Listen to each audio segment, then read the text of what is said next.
Hey everyone, it's Raidhyn.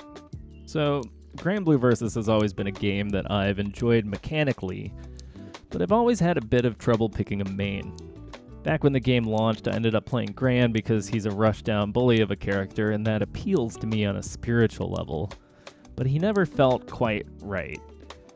Coming back to the game, I struggled to find a main character to play.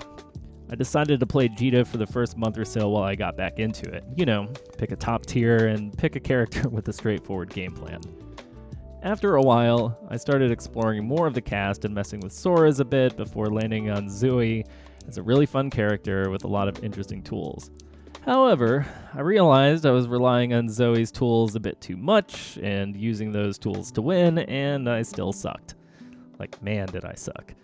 So, I relegated myself to Catalina for a week to improve my fundamentals.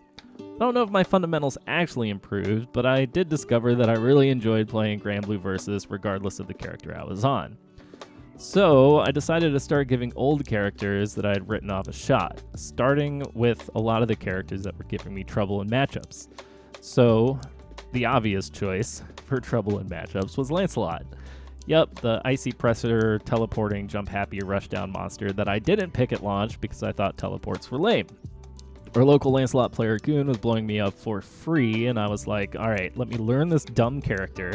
It won't be fun, but I'll do it so I can beat it. There's no way it'll be fun, I'll probably hate this, but let's go ahead and do it. I cannot express how very wrong I was. Lancelot turned out to be amazingly fun and quickly became one of my favorite characters, which gave me an idea. What if all the characters I had been writing off were fun, and I just really hadn't given them their fair chance?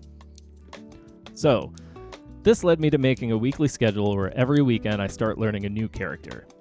Granblue Versus doesn't have the biggest fighting game roster ever, but it isn't a slouch either, so I basically have my work cut out for me until April.